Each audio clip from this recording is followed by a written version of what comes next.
Hi guys! Welcome back to my channel. It's been a while since my last vlog. In this video, isi-share ko sa inyo yung travel namin sa South Korea. But before that, if you're new in this channel, don't forget to subscribe and click the notification bell para updated kayo sa mga bagong videos ko.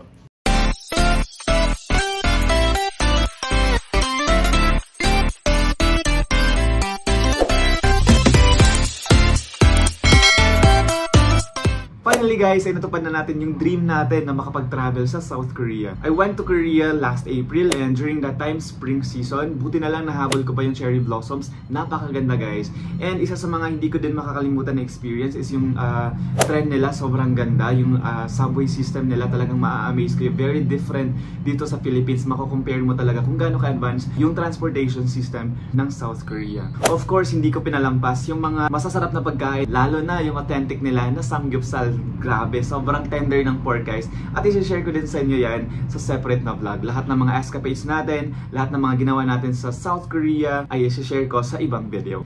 And most of all guys, na-try ko na din yung kanilang traditional clothing na tinatawag na hanbok. Sobrang pangarap ko siya dati and I'm so happy na nagawa ko na talaga siya. But again guys, before ko i-share sa inyo lahat ng mga adventure ko sa South Korea, in this vlog ay ipapakita ko muna sa inyo, lalo na sa ating mga viewers no, na first time mag-travel sa South Korea or mag-travel abroad. Gusto kong i-share sa inyo no, yung aking travel from Ninoy International Airport to Incheon International Airport. It's very important din guys na ready kayo. Dito pa lang sa Philippines before your travel, alam nyo na kung anong gagawin nyo. Once nandun na kayo sa NAIA, and then yung pagdating mismo sa Incheon International Airport. Dito din i-share ko sa inyo yung ginawa ko pagdating mismo sa airport. Yung mga sinakyan namin going to our accommodation in Myeongdong, Seoul, South Korea. So guys, if this is your first time to travel in South Korea, this video is for you. Stay tuned! Ito guys, nag-grab kami papuntang Ninoy International Airport. Actually, after lunch talaga, umalis na kami. Kahit yung flight namin ay 5 PM pa lang. Para chill na lang kami sa airport.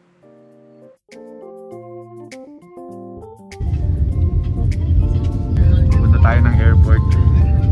Flight natin is at 5:30 PM. So we have enough time pa para mag-check-in. Dun sa immigration. And kung ano pang kailangan ng mga documents since it's our first time. Excited? Yes, excited. Okay. So ayun, we're traveling light lang pala guys. Ito lang yung mga dala natin. Mga carry-on baggage na hindi nag-exceed ng 7 kilos. So tinimbang na namin siya sa bahay. Mga nasa around 5 kilos lang yung kanya. Yung sa akin naman mga nasa around 6 kilos lang. So good luck sa atin sa immigration. Sana hindi tayo ma-offload.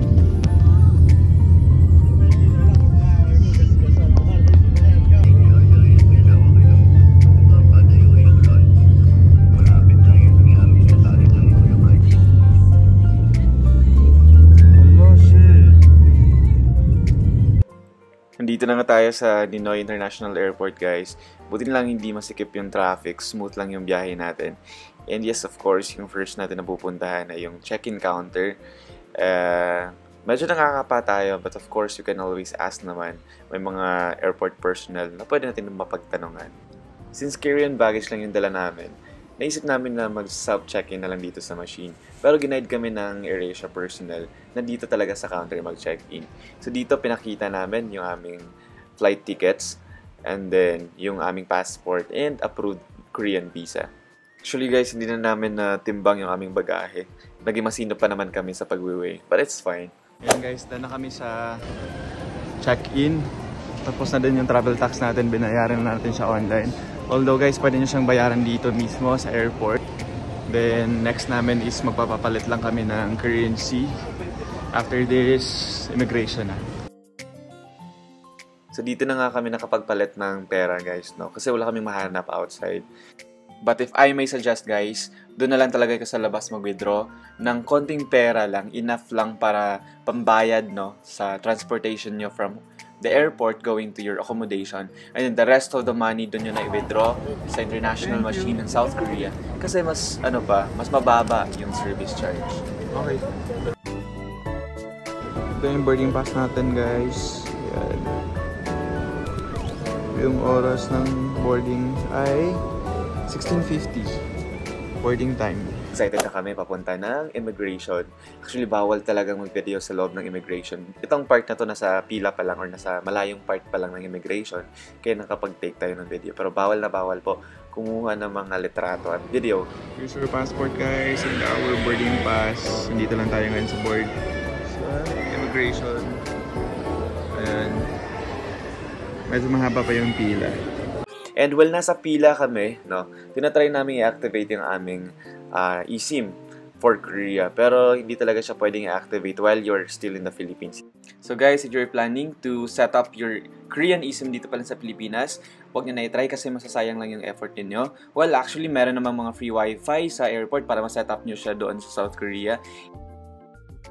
At ito na nga guys, natatakan na tayo ng immigration officer sa ating passport. No? Pinakita ko lang doon is yung turnaround tickets natin, tapos yung ating approved Korean visa, tapos yung boarding pass, pati pala certificate of employment, pinakita ko din. Kaya make sure lang guys makapagdala kayo ng certificate of employment kasi they want to make sure lang na babalik talaga kayo ng Philippines, may ban kayo.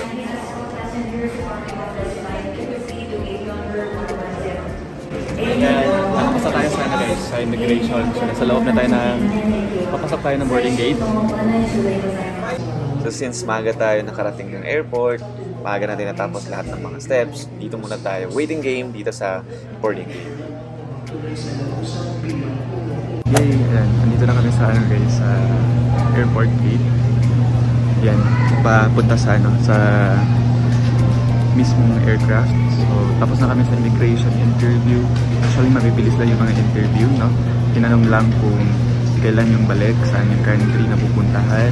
Tapos, pinakita lang din yung return ticket.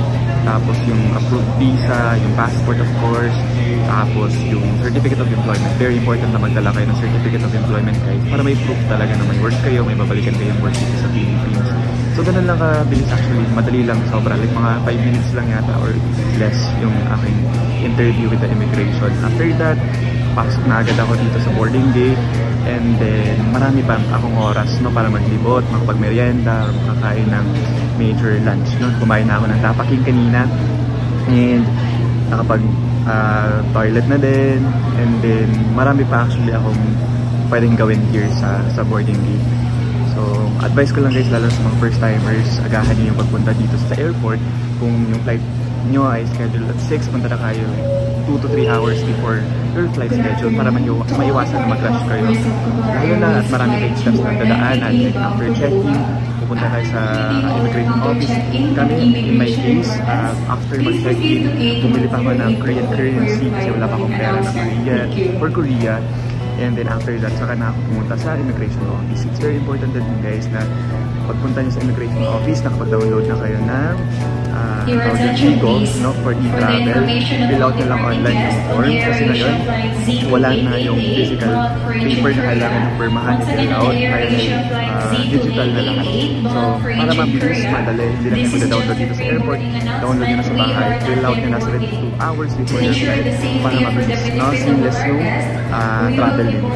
So, later guys, update ako sa flight natin and yung pagdating natin sa Korea. See you later! Finally guys, it's boarding time. Open na yung boarding gate. Nasa pila na kami sa boarding gate. In a few minutes na lang, lilipad na kami going to South Korea. On time naman yung natin, boarding natin, no? Hindi naman na-delay. Thanks God. Here's our boarding pass, just in case. Hingin. Of course, hihingin to.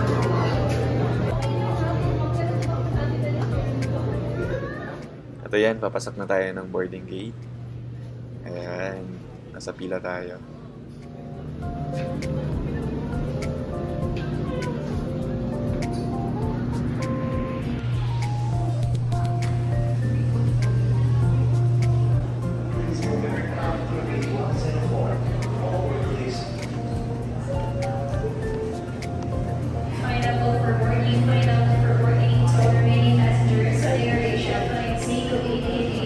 Flight Z2888 to Incheon, Korea, with all ground personnel and leave ready for departure.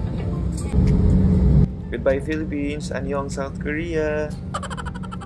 Grabe guys, sobrang ganda pa ng view ko, no? It's around 5 in the afternoon during this time. At ang ganda ng sky, di ba?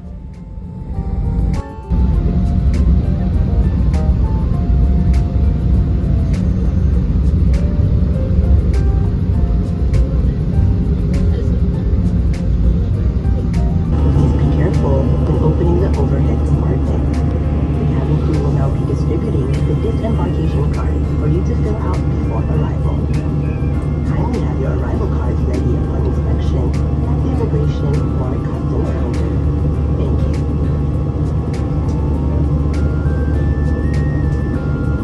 승객 여러분, 안내 말씀드립니다.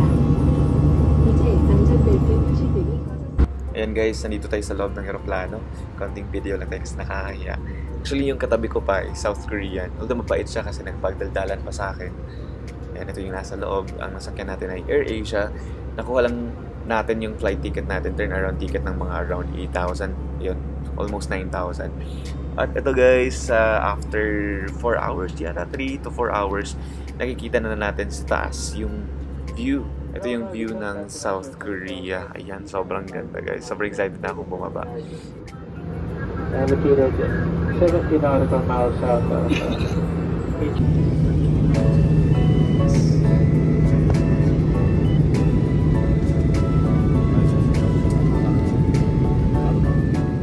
And yes, finally, nasa South Korea na tayo. Bumaba na tayo ng aircraft.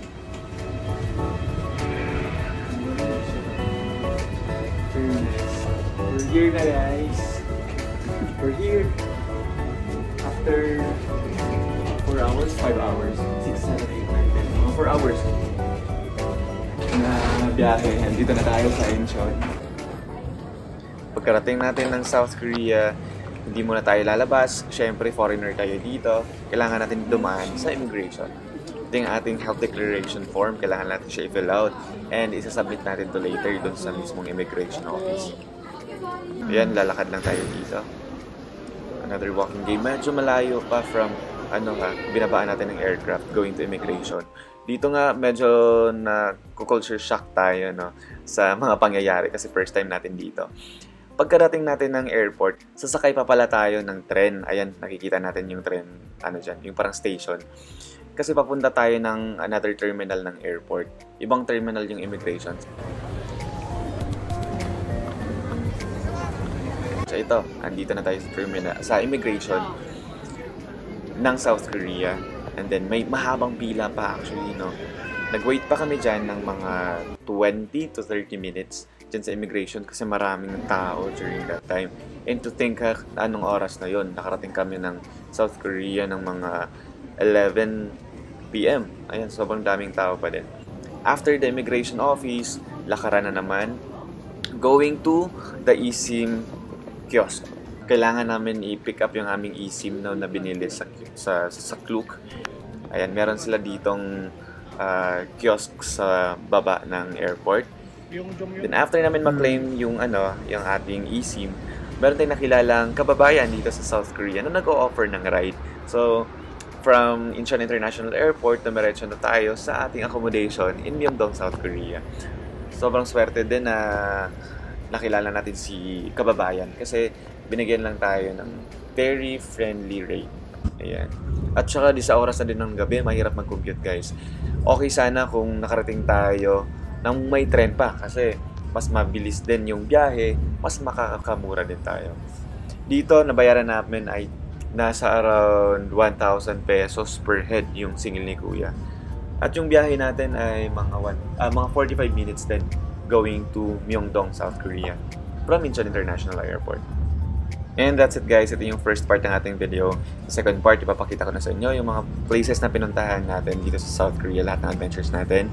Thank you guys for watching. I hope nakatulong yung video na to. Feel free to share this to your friends, family, and loved ones. And if you are new to my channel, don't forget to subscribe and click the notification bell para updated kayo sa mga bagong videos ko. You can follow me on my social media accounts at RecordingzPH. Again, this is Rick, your travel buddy, and see you on the next vlog.